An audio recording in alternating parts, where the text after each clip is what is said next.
지난주 수요일까지는 우리가 구약 성경 중에서 핵심이 되는 48장을 이렇게 공부를 했고요. 이번 주 오늘부터는 신약 성경 핵심이 되는 53장을 우리가 공부를 좀 해보려고 이렇게 합니다. 신약이 총 몇 장이죠? 신약이 총 몇 장? 구약보다는 적겠죠? 신약이 총 몇 장입니까? 260장입니다. 예, 맞습니다. 예, 260장 맞습니다. 구약은 몇 장이에요? 929장. 예, 9가 2개 반복됩니다. 929장. 신약은 260장. 그 260장 중에서 핵심이 되는 53장을 우리가 이렇게 한번 공부해 보기를 이렇게 원합니다. 여러분, 이 땅에 우리가 살면서 그냥 이렇게 살면 안 됩니까? 왜 교회를 다녀야 되고 예수님을 알아야 되고 왜 이 구원에 대해서 우리가 배워야 되고 왜 그렇습니까? 예수님은 도대체 왜 이 땅에 오신 거예요? 2000년째 안 오시면 안 됐나? 그냥 하늘 영광 누리시지 왜 이 땅에 오셨나? 그렇게 생각하면 우리는 굳이 꼭 예수님을 믿어야 되나? 그냥 이대로 그냥 살면 안 되나? 이런 생각? 네, 그게 절대로 아니죠. 히브리서의 말씀처럼 9장 27절에 뭐라고 했습니까? 이 땅에 한 번 삶 이후에 죽음이 있고 죽음 후에는 반드시 뭐가 있다? 네, 심판이 있다. 그것 때문에 예수님이 2000전에 이 땅에 오신 거 아니겠습니까? 이 땅에 교회가 존재하고 이 땅에 이 예배가 존재하고 우리가 말씀을 끊임없이 이렇게 배우는 것은 심판을 피하기 위한 것이죠. 심판이 있다고 말씀하시기 때문에.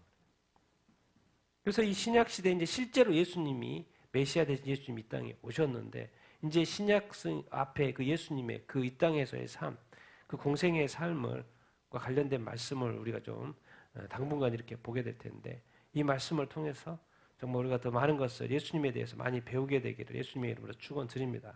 우리가 또 많이 알고 있고 그런 내용인데 그런 것들 한번 또 점검도 하고 그래서 또 이렇게 우리가 어떻게 예수님을 따라 살아가야 될지 배워보는 그런 시간이 되기를 이렇게 원합니다. 오늘은 첫 번째 시간으로 마태복음 3장과 마태복음 4장 이렇게 볼 예정입니다. 예수께서 세례 받으신 것과 예수께서 시험 당하신 그 부분을 우리가 한번 이렇게 보도록 이렇게 하겠습니다. 자, 오늘 마태복음 첫 번째 3장 예수께서 세례 받으신 내용인데요. 우리 같이 한번 3장 1절부터 6절까지 같이 한번 읽어보겠습니다. 시작.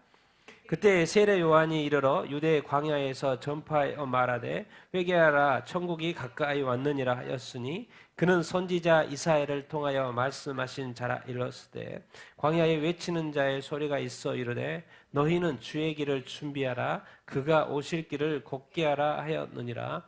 이 요한은 낙타 토롯을 입고 허리에 가죽띠를 띠고 음식은 메뚜기와 석청이었더라.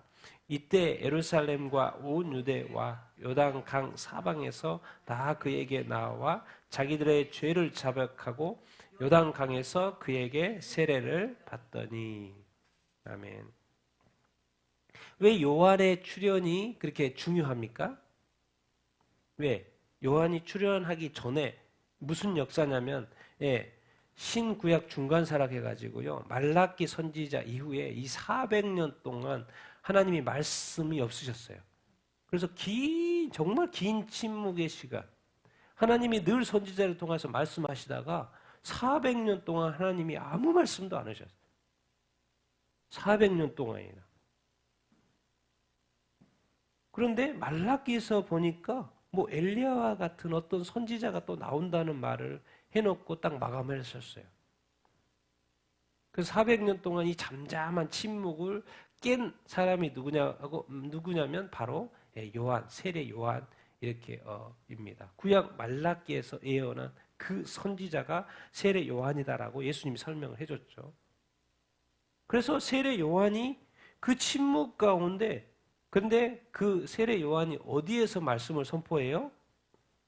광야예요, 광야. 왜 예루살렘이 먼저가 아니지? 그 당시에 이미 예루살렘에는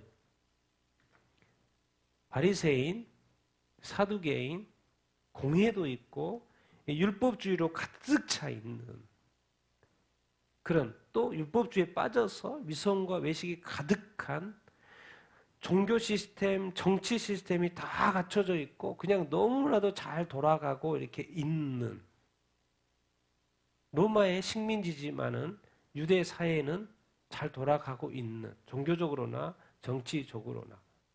그런데 무슨 문제가 있었어요?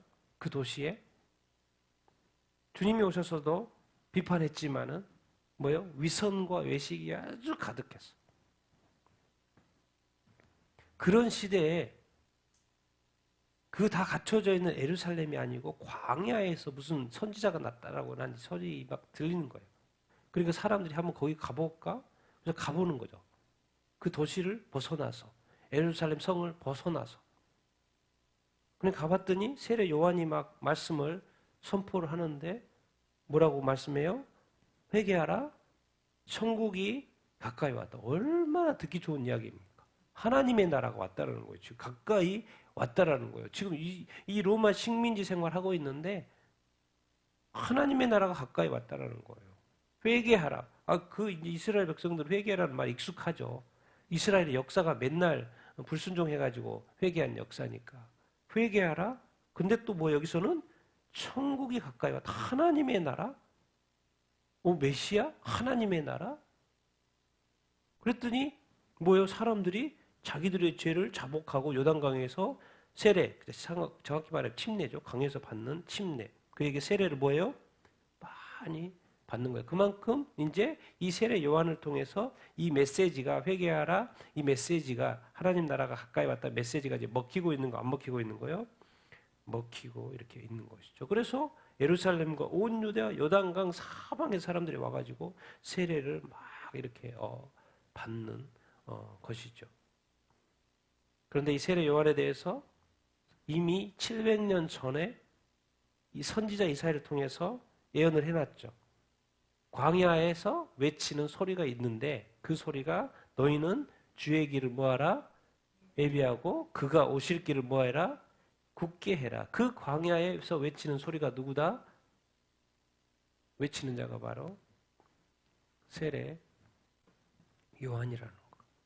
요한이 먼저 회개하라 천국이 가까이 왔다라고 이 신약 성경이 딱 오픈되는데 이 메시지를 던지고 이것은 알고 봤더니 예수님이 던질 메시지였던 것이죠. 그것을 예비하고 있는 것이고 또 예수님이 세례로 시작해서 수많은 사람이 세례 받을 그것을 또 예비하듯이 많은 사람들이 지금 이 메시지에 세례를 받는 그 모습을 지금 보여주고 이렇게 있죠. 근데 오늘 제가 이 광야에서 외치는 자의 소리 모든 시스템이 다 도시에는 다 갖춰져 가지고 오히려 이제는 더 타락했으면 타락했지 온전히 돌아가지 않아요. 시스템이 다 갖춰졌어요. 교회도 다 시스템이 다 갖춰져요. 교회 잘 돌아가요.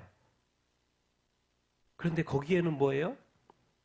지도자들도 있고 목사님도 있고 사역자도 있고 그렇게 하는데 주님이 보실 때 뭐예요? 교회가 교회 주위에 빠져 있어가지고 외식과 위선과 거짓과 불법이 가득해요. 더 이상 교회에서 회개하라 메시지가 없어요. 죄에 대해서 지적함이 없어요. 오히려 어디에서 진정한 하나님의 메시지가 들려오는 거예요? 광야에서. 아무것도 없을 것 같은 그 광야에서. 그래서 언뜻 보기에 이제 옛날에는 교회가 없던 시대였는데 이제는 이제 구약처럼 이 유대인처럼 뭐죠? 교회가 지금 전 세계에 여기저기 다 있는 이 시대. 오히려 교회 안에는 타락해져 가고 있는 이 시대. 그러니까 오히려 이 광야에 외치는 소리. 그래서 이 언뜻 오늘은 제가 이렇게 이 말씀을 생각하면서 왜 이 광야의 영성? 오히려 이 바리새인과 서기관이 인도해 가는 언제든지 율법학자, 이 바리새인 그 율법학자들이 나와가지고 언제든지 말씀을 가르쳐주고 뭐 전혀 문제가 없는 성전도 잘 돌아가고 있고 그런데 주님이 와서는 성전도 뒤집어 엎고 이 지도자들에서는 화가 있다고 하나님의 진노에 대해서 뭐라 하고 우리가 볼 때는 아무래도 멀쩡한데 주님이 볼 때는 뭔 말입니까? 우리가 뭘 다 잊어버렸다는 거예요. 이 현재 모습에 이 안락함에 빠져 있다는 거죠. 그리고 자기 자신의 지금 현재 이 믿음이 신앙이 지금 뭔가 이즘에 빠져 있다라는 거예요. 매너리즘에 빠져 있다라는 거예요. 그래서 끊임없이 우리가 이게 이 광야의 영성. 왜 그래서 처음에 메시지가 광야였을까? 참 이런 것을 이렇게 생각해 볼 때 참 뭔가 의미가 있다. 의미가 있다. 그러니까 우리가 잘된 것이 잘된 것도 잘돼 보이지만 안 된 것일 수 있고 안 된 것이 안타깝지만은 오히려 잘 되고 있을 수도 있다는 거죠. 왜? 누가 볼 때? 주님이 볼 때. 사람들은 좋은 것은 좋다고 하고 나쁜 건 나쁘다고 말하죠. 그런데 나쁜 것이 좀 이상하게 보이는 것이 오히려 보면 정상일 수도 있고 이거는 좋아 보이는 것이 거기에는 허례허식이 있을 수 있다라는 거죠. 정말 이 광야의 영성. 우리가 뭔가 이 안락함에 빠져 있는 그런 요소들도 제가 오늘 보면서 생각을 해도 왜? 지금 회개하라고요. 그 메시지가 지금 이스라엘 유대인들한테 하라고만 들으면 안 됩니다. 다시 우리 자신들한테 주님이 나보고 지금 회개하라고 그러는구나. 왜? 하나님의 나라가 가까이 왔으니까. 그렇기 때문에 우리가 자신을 늘 다시 한번 이렇게 살펴보고 이 광야의 영성을 갖는 것이 얼마나 이렇게 중요한가. 왜요? 400년 동안의 어떤 침묵인 줄 알았어요. 주님 말씀하신 줄 알았어요. 지금 2000년 동안 교회의 복음이 전해졌어요. 그리고 심지어 우리에게까지 전해졌어요. 그리고 오늘 또 메시지가 던져져요. 회개하라. 천국이 가까이 왔다. 그 말이 뭔 말입니까? 우리로 하여금 끊임없이 깨어 있어야 된다는 거죠. 하나님의 시간표대로 가고 있습니다. 거기에 나는 지금 어떤 상태인가를 우리가 늘 점검해 봐야 되죠. 그래서 이 회개라는 메시지를 딱 던져놓고 이제 해야 될 일들이 그대로 그리고 세례 요한이 하는 거 예수님이 하는 것에 대해서 설명을 하죠. 같이 읽겠습니다. 시작. 나는 너희로 회개하게 하기 위하여 물로 세례를 베풀거니와 내 뒤에 오시는 이는 나보다 능력이 많으시니 나는 그의 신을 드리기도 감당하지 못하겠노라. 그는 성령과 불로 세례를 베풀 것이요 손에 키를 잡고 자기의 타작 마당을 정하게 하사 갈고금과 곡간에 드리고 죽정이는 꺼지지 않는 불에 태우시리라. 아멘. 나는 지금 세례 요한이겠죠. 물 세례를 이야기하는데 뭐예요? 뭐 하기 위해서?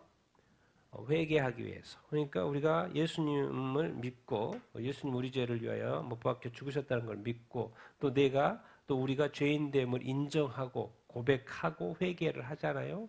그러면은 그 증표로서 우리가 무엇을 받습니까?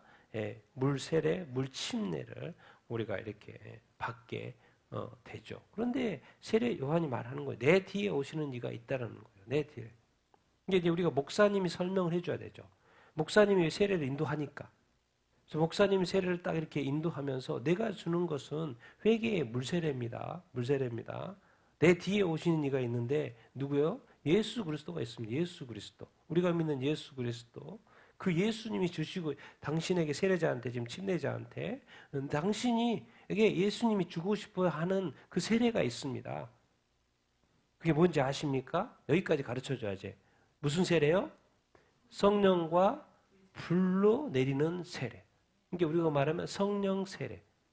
이게 성령과 불로 할 때 성령하고 불을 따로 해석하지는 않습니다. 왜냐하면 헬라어 원어 보면은 N이라고 한 전치사로 돼 있어요. 한 전치사에 이 성령과 불이 같이 붙어 있어요. 이게 따로따로 자꾸 해석을 하는 그런 것도 있는데 그것보다는 성령과 성령 세례가 불세례다. 이제 그렇게 인식하는 게 좋죠. 물 세례? 그렇죠. 침례 받아서 들어갔다 나오는 거? 우리의 죄가 씻겨지는 거? 성령 세례? 성령으로 거듭나는 거 말하죠. 성령으로 거듭나는 거 다 뭐예요? 불로 뭐예요? 불도 우리 안에 있는 모든 죄악들을 다 태우고 정결하게 하죠. 성령님도 이 땅에 오셔서 우리를 거룩하게 하시죠. 그리고 불도 뭐예요? 우리 안에 있는 모든 나쁜 것들을 다 태우고 정결하게 해주는 그런 성령 세례를 이제 불로 앞에 이제 물로 했고 물과 불이 필요하다는 것이고 이거를 뭐죠? 성령이 우리에게 성령 세례를 다 받아야 된다라는 것을 이제 가르쳐 주고 이렇게 있죠. 근데 이것은 누가 주기를 원한다는 거예요? 누가 주기를 원한다? 예수님. 이걸 기억해야 됩니다. 물세례는 목사님 준다니까요. 근데 예수님, 우리가 믿는 그 예수님이 주고자 하는 진정한 세례가 뭐다? 성령 세례. 그럼 예수님이 주고자 하는 성령 세례를 받아야 돼, 안 받아야 돼요? 받아야 되죠. 받아야 되죠. 목사님이 주는 세례만 받으면 안 됩니다. 예수님이 주는 세례를 받아야죠. 그것은 성령 세례라는 거예요. 성령을 받고 성령으로 거듭나야 하죠. 그러니까 세례 요한이 주고자 하는 주는 이 세례, 목사님이 주는 이 세례, 인간이 주는 세례는 회개를 위한 물 세례를 이렇게 주는 것이고, 그러면 메시아 대신 예수, 진짜 메시아 대신 예수는 뭘 주기를 원하냐? 어떤 세례를 주기를 원하냐? 목사님은 줄 수가 없죠. 성령 세례에 대해서. 왜? 누가 주니까? 예수님이 주니까. 예수님은 메시아 대신 예수, 우리의 구원자 대신 예수님은 어떤 세례를 주기를 원해요? 성령 세례. 이것을 우리가 늘 기억해야 합니다. 왜? 자기는 물 세례만 준다는 거예요. 세례 요한은. 그런데 예수님은 성령 세례를 주기를 원한다는 거, 주실 거라는 거. 그래서 목사님이 본인이 물 세례를 주고 좋아하는 것을 뛰어넘어서 진짜로 좋아해야 될 것은 그 사람이 성령 받는 거예요. 성령 세례를 받는 걸 보고 즐거워해야죠. 왜? 그건 2배, 3배로 받고. 왜? 그건 주님이 주시는 거니까. 근데 제가 볼 때는 이제 이런 것도 있는 것 같아요. 물세례로 해서 카운트는 되고 많은 사람들이 좋아하지만 그 사람이 성령 세례로 받았는지 안 받았는지까지는 카운트가 안 됩니다. 또 때로는 관심도 없고. 주님이 주고자 하는 세례는 성령 세례인데 왜요? 왜 주님은 도대체 왜 성령의 세례를 주고자 원할까요? 알고 봤더니 우리 주님은 성령으로 잉태했고 성령으로 세례를 주시는 분이시고 또 성령 이 땅에 사역하는 동안에 성령의 능력으로 사역하신 분이에요. 그러니까 온통 예수님은 누구 함께 하신 거예요? 성령으로. 예수님은 성령에 대해서 아실까요? 못 아실까요? 너무나도 잘 알죠. 그래서 예수님이 말씀하셨어요. 그 요한복음에 계속해서 후반에 예수님이 강조하는 거, 나 간다, 나는 가야 돼. 내가 가는 게 유익해. 나가 가면 누가 오신다? 보혜사, 또 다른 보혜사가 오시는 누가? 성령님이 오신다. 성령님이 오신다. 예수님이 계속 강조하는 건 뭐예요? 성령. 너희들도 성령 받을 거죠. 너희들 임할 거죠. 그래서 딱 알고 봤더니 사도행전 오순절날 성령 믿고 있죠. 그것이 예수님이 바라시는 거였어요. 제자들이 받기를 원했던 것이 바로 성령세례. 예수님이 이 땅의 교회에게 성도들을 주기를 원하는 것이 성령이 임하시는 거죠. 성령이 임하시고 더 충만 임하시는 거죠. 그런데 고린도 교회에 성령이 충만히 임했더니 이게 사람들이 컨트롤이 안 되다 보니까 문제가 생겼어요? 안 생겼어요? 생겼어요. 그래서 바울이 정리하는 그 장이 있잖아요. 성령 세례에 대해서. 사람은 이 하늘의 성령님 이 땅에 충만히 임하셔도 이게 컨트롤이 안 되니까 그것을 또 이상하게 자꾸 생각하고 아예 또 멀리 해버리려고 하는 그런 생각이 자꾸 생겨요. 왜? 감당이 안 되니까. 오히려 더 혼란이 생기니까. 교회는 그냥 조용히 가는 게 좋고 말씀으로 이렇게 가는 게 좋고 성령이 오면 막 이렇게 잘 이렇게 구분도 안 되고 그러니까 그냥 그래서 우리가 자꾸 봐야 됩니다. 이 고린도 교회에 그 상황, 그 일어났던 그 교회. 그러니까 문제가 일어나서 정리를 하면서도 꼭 끝에 바울이 이야기해 놓죠. 금하지 말아라. 방으로 문제되니까 금하지 말아라. 성령 소멸하지 말아라. 자꾸 우리 신앙은 어느 순간 목사님도 그렇고 성도들도요. 자기가 이해하는 수준으로 신앙생활하고 자기가 이해하는 수준으로 끊어버려요. 성령이 역사하시도록 아니 성령님 나를 인도해 주십시오 이렇게 말해야 되는데 자기가 알아서 끊어버려요. 목사님도 끊어버려요. 사역에 그냥 딱딱 끊어. 이건 아니고 이건 아니고 이건 아니고. 근데 예수님 진짜 성경에서 말하는 그 정말 예수님이 우리에게 주고자 하는 거는 성령세. 저도 1991년도 10월 5일 날 물세례 받았습니다. 물세례 받은 날도 기억하죠? 오래됐죠, 이제 30년 넘은. 그런데 물세례를 받고 나서 살아보니까 진짜로 중요한 것은 한 번 받은 그 물세례보다도 정말 이 성령 세례가 얼마나 중요한지, 성령의 충만함으로 얼마나 건지. 예수님 봤더니 온통 성령이 성령. 그래서 이 누구를 아는 거예요? 이 세례 요한은 아는 거예요. 성령 세례가 얼마나 중요한지. 도대체 왜 성령 세례 받아야 되는데요? 중요합니다. 왜요? 예수님의 사역을 딱 정리해놨어요. 이 세례 요한이 12절에 손에 키를 잡고 자기의 타작마당을 정하게 해서 알곡은 곳간에 쭉정이는 끄지 않는 불에 이제 타작마당에 타작하고 키에 바구니에 뭐죠? 담아서 이렇게 젖잖아요. 젖으면 이렇게 흔들면 키를 흔들면 뭐예요? 거기는 알곡만 남고 쭉정이는 뭐예요? 다 날아가게 되죠. 근데 그 어떤 추수의 어떤 그 장면을 묘사한 건데 이상하게 뭐 곡간까지는 이해가 돼요. 뭐 쭉정이는 원래 태우니까. 그런데 앞에다 단어를 붙여놨어요. 어떤 불이에요? 꺼지지 않는 불이에요. 뭐 태울 때까지 꺼지도 않겠지만 뭔가 암시를 하고 있죠. 이건 뭐예요? 예. 심판을 이야기하는 거죠. 예수님의 기질은 정확하게 심판을 이야기하는 거죠. 심판은 도대체 뭔데요? 알곡과 쭉정이를 분리하는 것, 천국과 지옥을 분리하는 것, 진짜 믿는 자와 안 믿는 자를 분리하는 것이 심판이죠. 지금 사도 세례 요한이 짧은 이 문장에서 회개를 이야기하고 물세례를 이야기하고 성령 세례를 이야기하면서 예수님이 도대체 이 땅에 오신 이유가 뭐예요? 뭐 때문에 그러는데요? 알곡과 쭉정이를 구분하려고 오신다는 거예요. 그것 때문에 이게 중요하다는 거예요. 예수 믿는 것이. 심판이 있기 때문에 예수님도 이 땅에 오신 거고 어떻게 보면 우리도 심판을 또 무서워해가지고 심판, 지옥 가기 싫으니까 예수 믿는 것도 맞는 말이죠. 틀린 말이 아니죠. 뭐 지옥을 안 믿어버리면 뭐 안 믿고 가는 거나 믿고 가는 거나 믿고 뭐 죄를 지어서 가는 거나 어차피 지옥은 있다니까요. 존재한다니까요. 왜? 꺼지지 않는 불을. 누가 이 단을 쓰고 있어요? 예수님이 그럴 거라고. 축정이 된 삶을 우리가 살면 안 되죠. 그래서 오늘 이제 궁극적으로 오늘 지금 마태복음 제가 이 3장 여기 세례 받는 부분을 이제 여기 이 부분 그렇죠? 예, 이 부분 그리고 3장 이 부분 이제 마지막 이 부분이죠. 오늘 이제 같이 읽겠습니다. 시작. 이때 예수께서 갈릴리로부터 요단강에 이르러 요한에게 세례를 받으려 하시니 요한이 말려 이르되 내가 당신에게서 세례를 받아야 할 터인데 당신이 내게로 오시나이까? 예수께서 대답하여 이르시되 이제 허락하라. 우리가 이와 같이 하여 모든 의를 이루는 것이 합당하니라.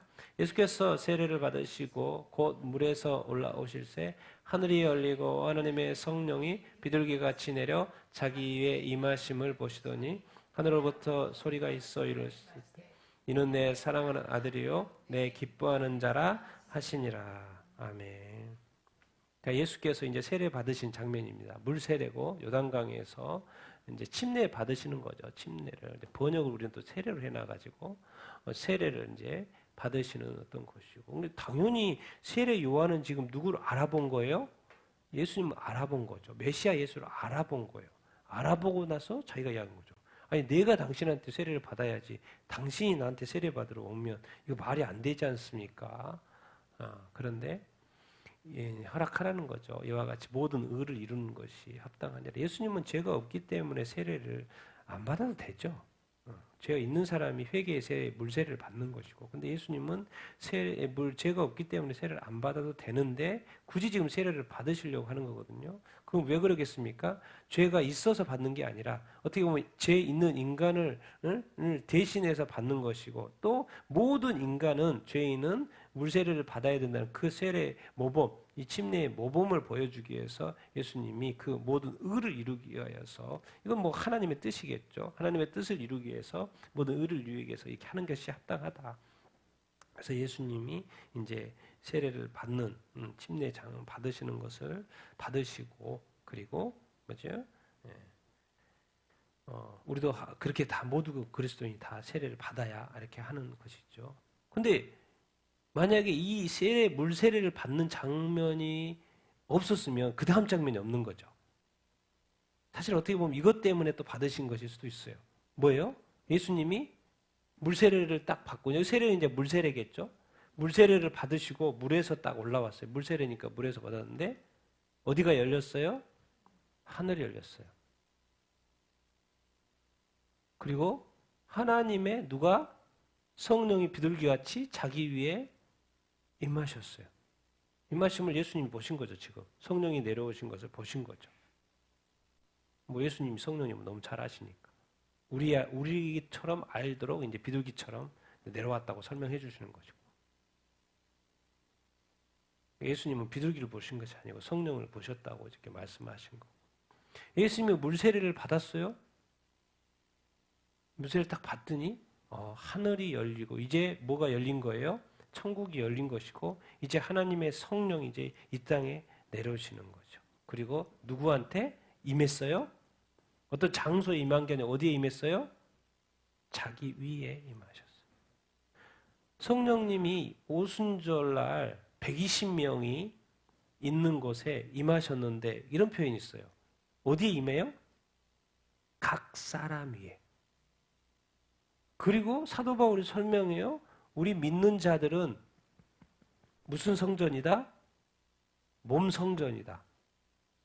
그리고 그 몸 성전 안에 누가 계신다? 성령님이 계신다. 내주하신다. 그러니까 지금 성령님은 예수님 위에 임하셨고 우리 각 사람에게 임하시는 것이죠. 예수님이 이제 그 모델을 보여주시는 것이고. 자, 이것을 보면 지금 우리가 성령 받는 것, 성령으로 거듭나는 것, 우리가 물 세례, 당연히 우리가 이제 예수님의 복음의 전도를 받고 예수님을 이제 알게 됐고 예수님이 나의 죄를 위해서 십자가에 못 박혀 죽었다는 것을 알게 됐고 그래서 우리가 죄의 자백을 이렇게 하죠. 그러나 더 나아가서 진정으로 물 세례를 받는 자들에게 진정으로 우리가 더 관심 가져야 돼. 쉽게 말하면 이제 물 세례를 받는 사람들에게 이후에 우리가 더 관심을 가져야 됩니다. 몇 배로 관심을 가져야 됩니다. 왜? 그분에게 누가 임하시도록 기도해 줘야 돼요? 하나님의 성령이 더더욱 임하시도록. 그래야지 됩니다. 왜? 예수님이 주시고자 원하는 것은 성령 세례이기 때문에. 우리가 줘야 하는 것은 물 세례인 거고 예수님이 주고자 원하는 것은 성령 세례이기 때문에 마치 그렇게 해서 완성이 되는 것이죠. 자, 예수님은 이제 하나님의 아들로 이 땅에 오신 거잖아요. 그러니까 예수님이 하늘로부터 소리를 내서 내 사랑하는 뭐다? 아들이다. 내 기뻐하는 자다. 사실 이제 정말 이 하나님이 대단한 것은 이미 다 이렇게 말씀을 하시고 그것을 그대로 또 이룬 거나 마찬가지입니다. 우리 같이 한번 읽어보겠습니다. 시작. 내가 여호와의 명령을 전하노라. 여호와께서 내게 이르시되 너는 내 아들이라. 오늘 내가 너를 낳았도다. 내가 붙드는 나의 종 내 마음에 기뻐하는 자 곧 내가 택한 사람을 보라. 내가 나의 영을 그에게 부어주신즉 그가 이방에 정의를 베풀리라. 시편 말씀 이사야 보면 그대로인 거죠.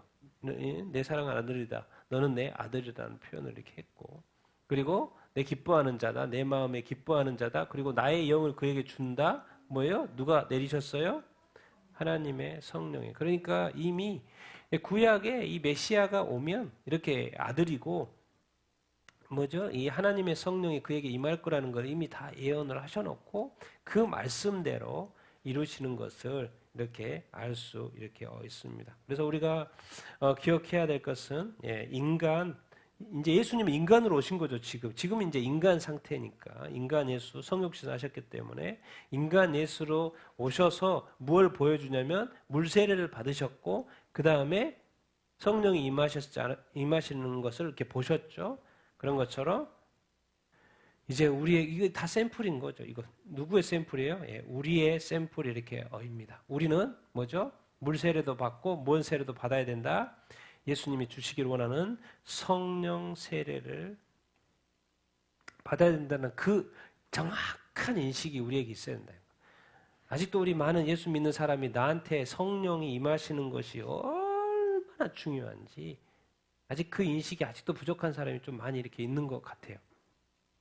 어떻게 보면 예수 믿는 것만큼이나 중요한 게 바로 성령님이에요. 성령. 왜? 우리가 믿는 예수님이 주고자 하시는 분이 성령이고 성령 세례이기 때문에 그렇습니다. 우리가 정말 이렇게 다시 마태복음 예수님이 세례 받으시는 이 장면을 이렇게 보는 것은 지금 물 세례만을 이야기하는 것이 아니고 무슨 세례까지 포함이 되고 있다? 성령 세례까지 포함이 되고 있다는 것을 이해하고 우리가 물 세례, 성령 세례 소중하게 여기고 다시 한번 성령의 어떤 세례의 소중함을 우리가 기억하는 또 이 시간이 되기를 예수님의 이름으로 축원드립니다. 그리고 이 세례 받는 장면에서 하나님이 말씀하신 게 있어요. 하늘로부터 소리가 있어 내 사랑하는 누구다? 누구다? 아들이다 그랬죠. 아들이 맞습니다. 예수님은 하나님의 아들이에요. 이미 선포가 됐습니다. 예수님은 누구다? 하나님의 아들이에요. 이제 두 번째로 예수님이 시험당하는 이 장면을 볼 텐데 여기에서 계속 시험되는 게 뭐예요? 하나님의 아들이냐 아니냐는 거. 이미 하나님의 아들이라고 지금 인정이 됐잖아요. 그런데 악한 마귀가 하나님의 아들 맞냐? 자꾸 그러는 거예요. 자, 두 번째 오늘 마태복음 4장 예수님이 시험당하는 장면인데 같이 한번 읽어보겠습니다. 1절부터 4절 읽겠습니다. 시작. 그때 예수께서 성령에게 이끌려 마귀에게 시험을 받으러 광야로 가사 40일을 밤낮으로 금식하신 후에 줄이신지라 시험하는 자가 예수께 나와서 이르되 내가 만일 하나님의 아들이여든 명하여 이 돌들로 떡덩이가 되게 하라. 예수께서 대답하여 이르시되 기록되었으되 사람이 떡으로만 살 것이 아니요 하나님의 입으로부터 나오는 모든 말씀으로 살 것이라 했느니라. 아멘. 여러분 이제 우리가 아담도 시험을 이렇게 받았죠. 근데 아담에게 시험을 받을 때 어떤 모양으로 왔어요? 뱀의 모양으로 왔죠. 근데 아담이 뱀은 아는데 누구는 몰랐던 거예요? 악한 마귀 사탄을 몰랐던 거죠. 자, 근데 예수님은 마귀를 알아야 몰라요? 엄청 잘 알죠. 그러니까 여기는 뭐 뱀의 탈을 쓰거나 뭐 다른 탈을 쓰고 올 수도 없어요. 예수님이 다 알아보니까. 근데 아담은 몰랐어요. 그러니까 속은 거죠. 예수님은 속일 수가 없죠. 왜? 너무나도 잘 아니까. 그러니까 분장을 하고 오지 않았어요. 예수님은 금방 이제 안 거죠. 자, 예수님께서 세례를 받으셨어요. 근데 어디로 가요? 광야로 가요. 뭐 받으러? 시험을 받으러. 우리가 예수님을 믿으면 그리스도인이 되면 어떻게 보면 영적 광야 시험이 있습니다. 그게 뭐예요? 마귀와의 이 싸움, 마귀와의 어떤 시험. 다 편하면 좋은데 끊임없이 우리를 공격해와요. 누가? 마귀가. 그래서 우리가 이 영적 이 싸움을 기억해야 합니다. 여러분, 악한 마귀가요, 예수님도 그렇지만 하나님의 인류의 구원 계획이 있습니다. 그래서 이 큰 구원 계획을 위하여 하나님이 일하시고 예수 그리스도 이 땅에 보냈어요.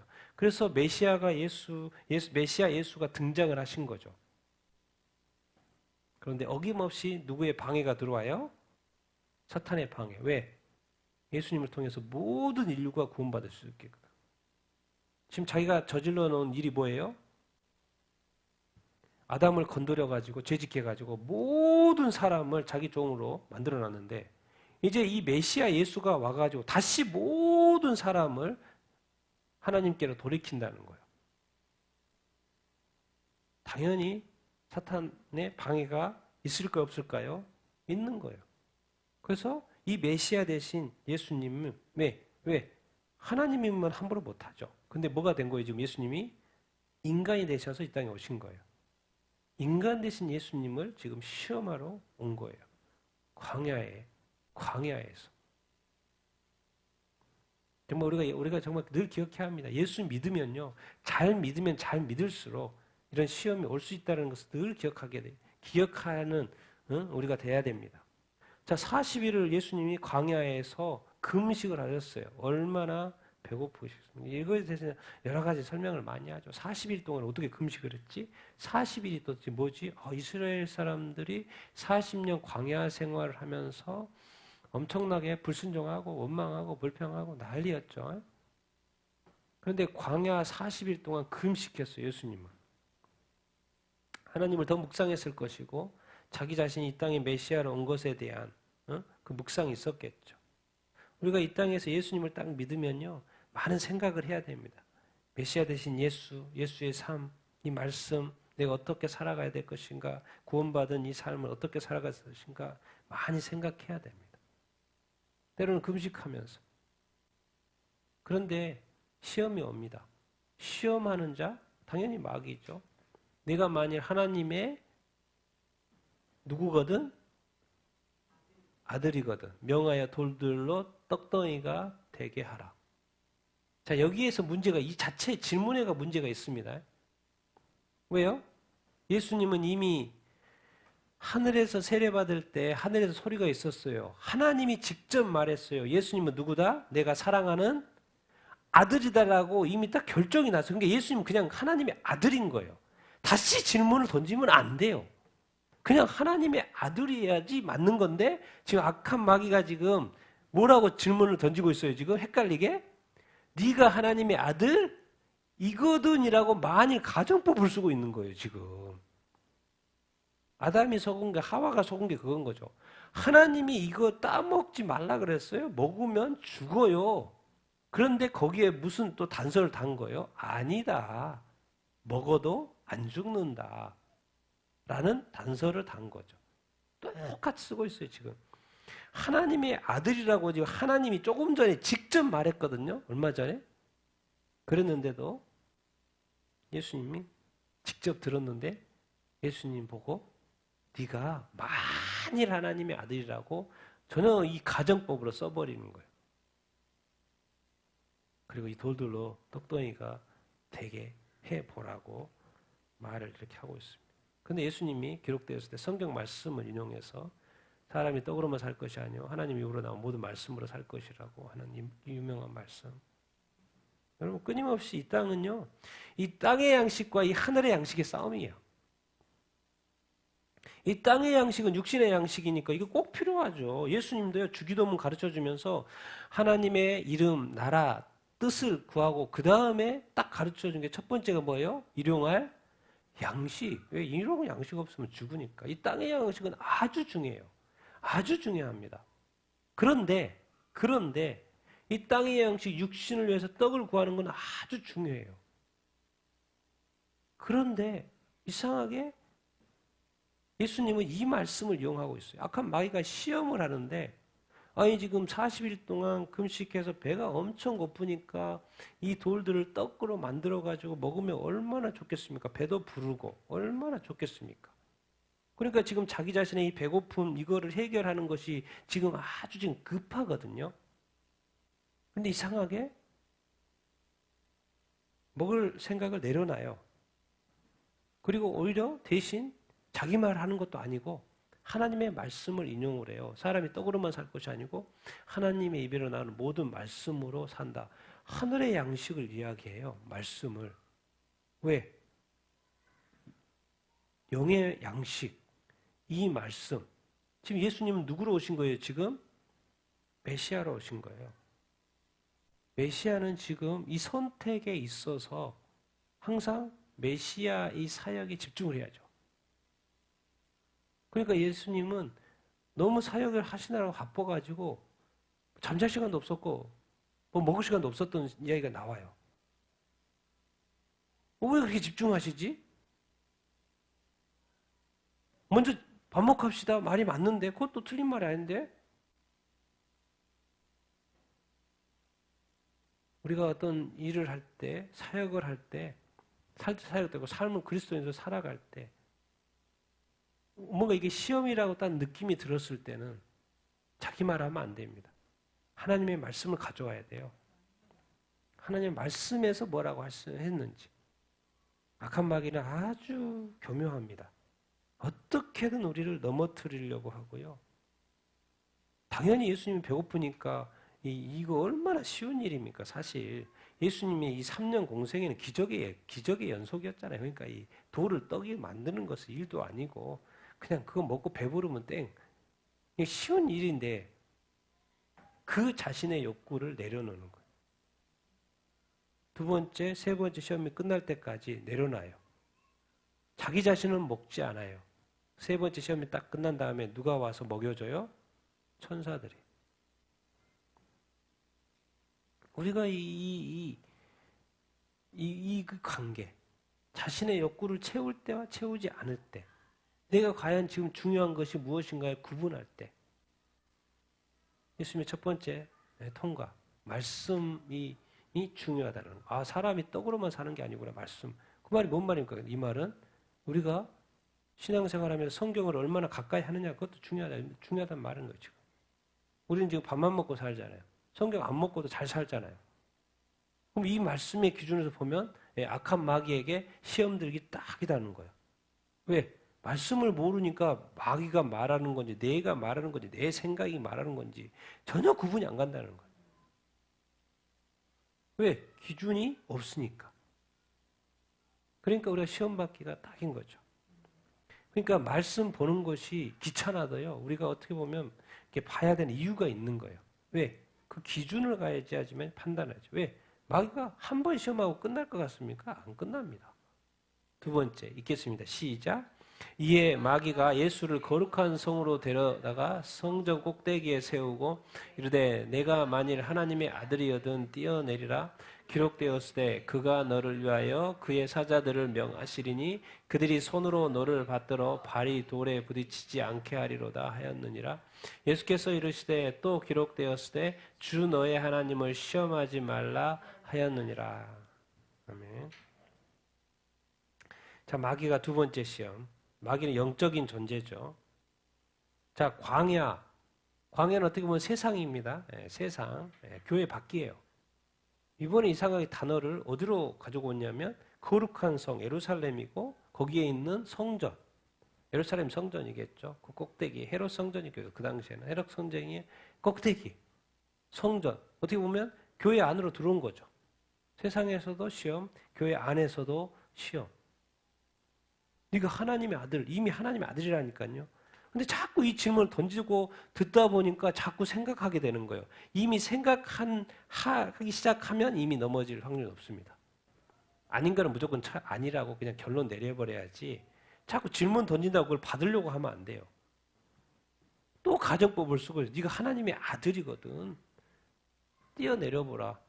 마귀가 지금 하나님 말씀을 인용합니다. 예수님이 자꾸 이제 말씀 가지고 나오니까 나도 말씀 한번 가지고 하는 거예요. 누가요? 마귀가. 그러니까 지금 요즘 교회 이단들하고 싸우면 뭐예요? 뭐 가지고 싸워요? 말씀 가지고 싸워요? 말씀 가지고. 나도 한번 말씀 인용해 보자고.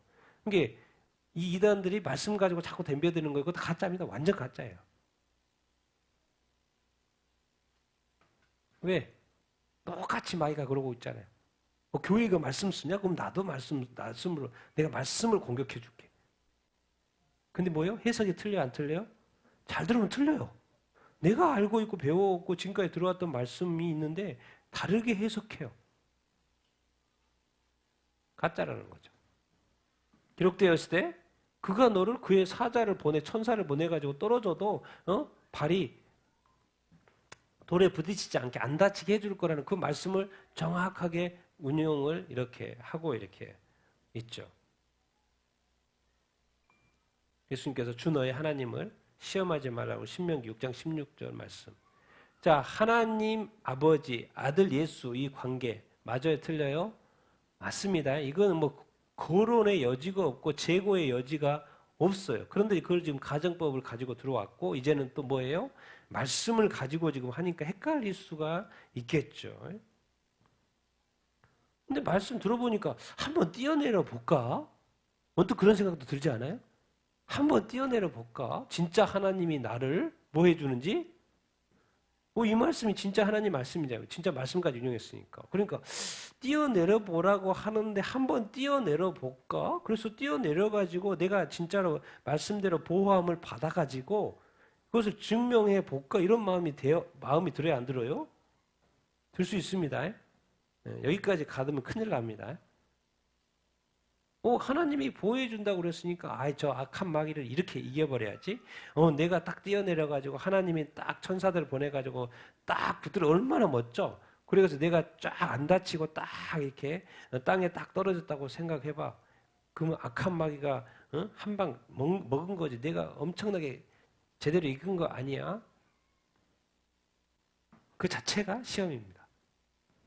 예수님이 그걸 간파한 거죠. 왜? 뛰어내려보라고 지금 말한 존재는 누구예요? 악한 마귀인 거죠. 그래서 밑에 있는 사람들이 예수님 뛰어내린다 또 뛰어내린다 해가지고 뛰어내렸는데 사람이 저 높은 곳에서 뛰어내렸는데 안 다쳤어요. 사람들이 엄청 박수를 칠까요? 안 칠까요?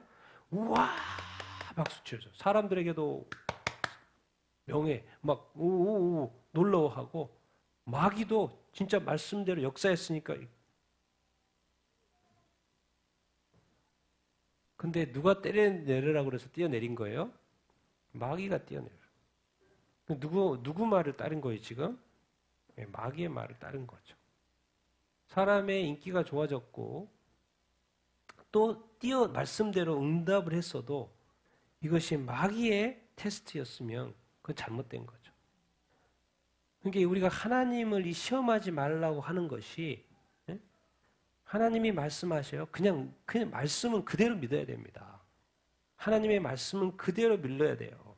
여러분 이 말씀이 자꾸 이렇게 악용이 돼요.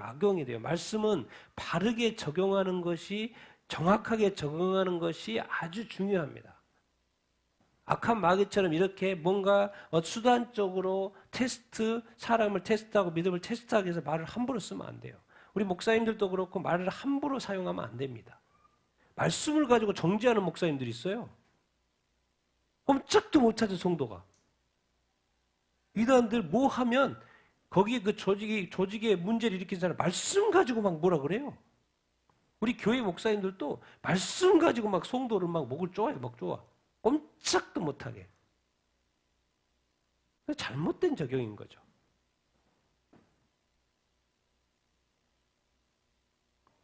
다 하나님 아버지 앞에서 우리가 다 같이 받아야 될 입장인 거지.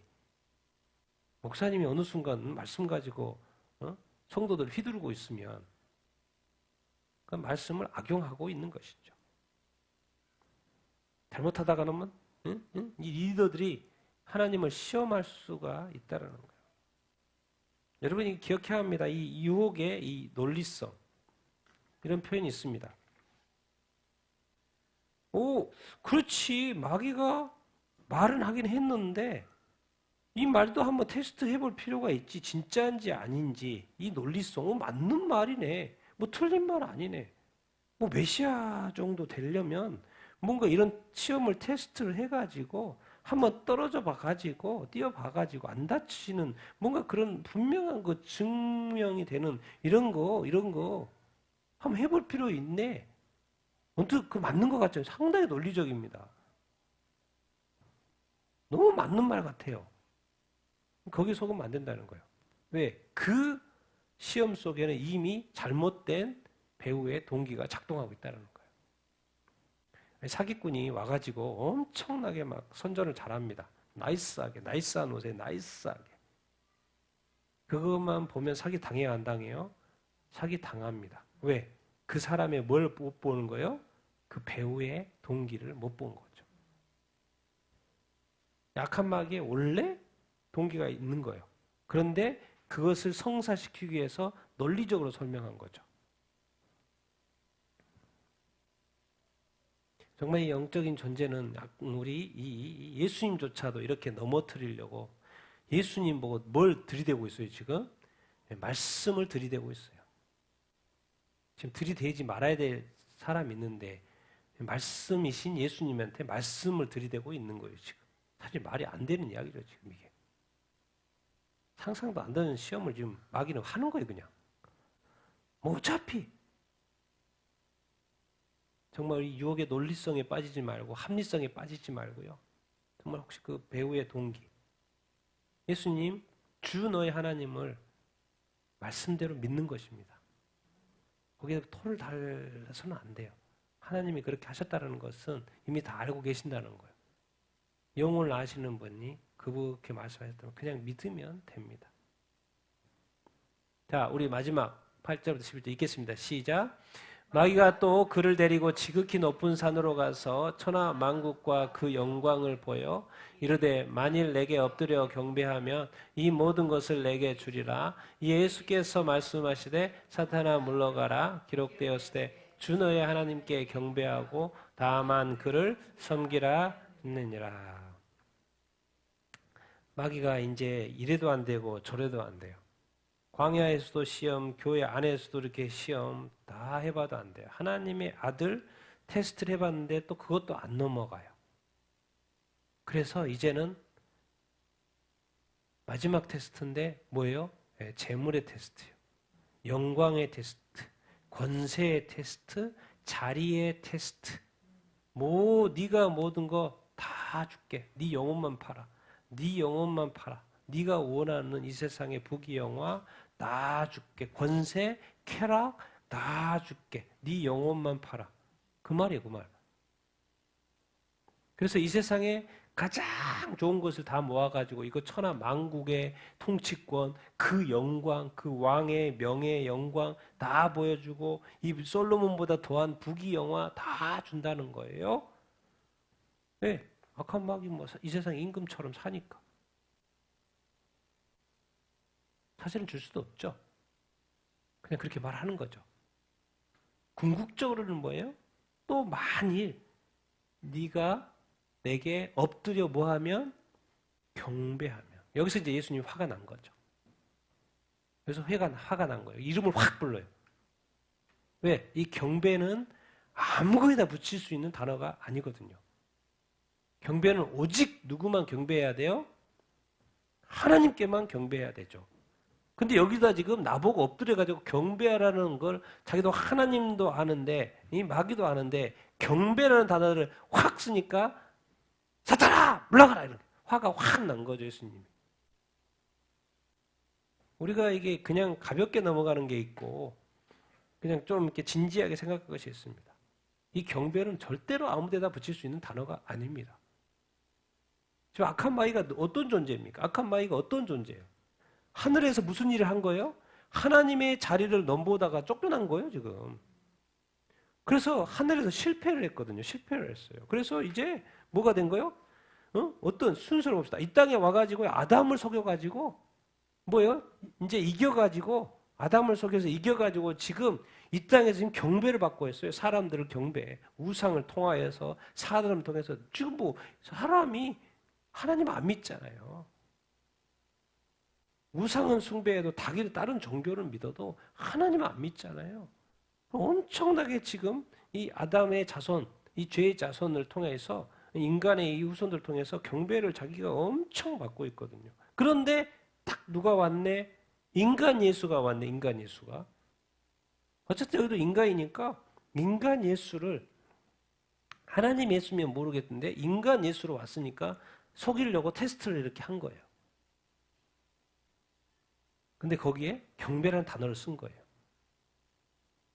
그래서 예수님에게 큰 소리를 확 치는 거죠. 그래서 성경의 뒤편에 사도 바울이 그러는 거예요. 악한 마귀를 뭐 해야 된다? 대적해야 된다. 대적해야 된다. 뭐 협상하려고 하지 말고 타협하려고 하지 말고 예수님이 화낸 게 이 부분이죠. 경배라는 단어를 자기한테 경배라는 이 단어는 있을 수 없는 단어죠. 기록되었을 때 주 너의 하나님만 경배하고 다만 그를 섬기라.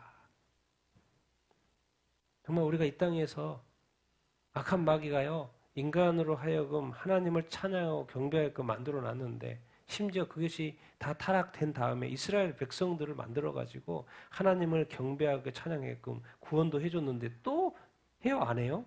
안 해요. 우상 숭배해요. 이 땅에 예수 그리스도 믿었다고 안심하지 마십시오. 어느 순간요 천하 만국을 딱 악한 마귀가 보여주고 내가 이 재물 줄게. 네 재물 하나님과 재물 겸하여 섬길 수 없는데 너 선택해 했을 때 과연 모든 그리스도인이 하나님을 선택할까요? 당장의 유익을 취할 사람도 어느덧 많습니다.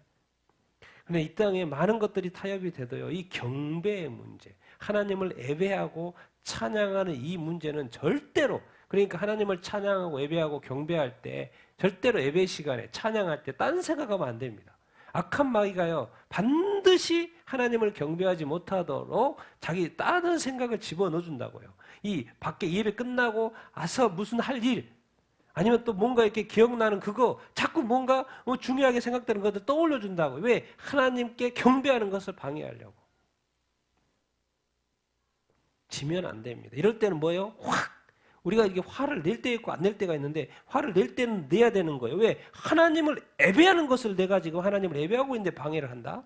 하나님을 내가 지금 찬양하고 있는데 그걸 방해한다? 그럴 때는 화가 확 나야 된다는 거예요. 사탄아, 물러가라! 왜? 건드릴 때가 있고 안 건드릴 때가 있죠. 교회 와서 예배 드리고 있는데 자꾸 나를 방해를 하려고 하면 안 되죠. 약한 마귀의 습성이 이런 거예요. 경배는 자기가 받으려고 하니까. 마지막 하고 싶은 말 이겁니다. 어떻게든 이 부귀 영화 다 죽어서 영혼을 팔려고 하는 이 막 예수님 그래서 안 넘어가죠. 그러니까 예수님조차도 이렇게 시험하는 이 약한 마귀가 우리라고 시험 안 하겠습니까? 당연히 합니다. 한 번 하겠습니까? 두 번 합니다. 지금 이거 보십시오. 마지막 이에 마귀는 예수를 떠나고 천사들이 나와서 수종 들으라. 이때 밥 먹은 거 예수님은. 40일 동안 금식하고 다 테스트 통과하고 모든 걸 이기고. 마귀만 있는 게 천사들이 있죠. 마귀가 예수님을 떠났는데 영혼이 떠납니까? 아니죠. 결국에는 뭐예요? 가룟 유다를 통해 가지고 예수님을 십자가에 못 박아요? 안 막아요? 못 박아 그러죠. 끝까지 역사한다니까요. 그리고 뭐예요? 예수님 3년 내내 자기는 물러가죠. 3년 내내 자기 쫄개들 풀어가지고 귀신 들이고 뭐하고 그 예수님 다 고치죠. 쫓아내고. 예수님 살아있는 동안 내내 역사하고 심지어 마지막까지 처음에 실패했는데 이제 사역 끝에 또 가룟 유다를 유혹해가지고 또 십자가에 못 박고. 그래서 예수님이 죽었으니까 이제 끝났다고 생각했는데 하나님께서 죽은 예수를 뭐예요? 다시 살게 하셔가지고 죽음의 권세가 깨지죠. 왜? 죽으면 예수님만 죽으면 끝일 줄 알았는데 그러면 이제 다 끝난 줄 알고 자기가 영원토록 왕노릇 할 줄 알았고 왜? 인간의 구원이 끝났으니까 멈추니까 더 이상 구원의 역사가 이루어지지 않으니까 왜? 구원자가 죽어버렸으니까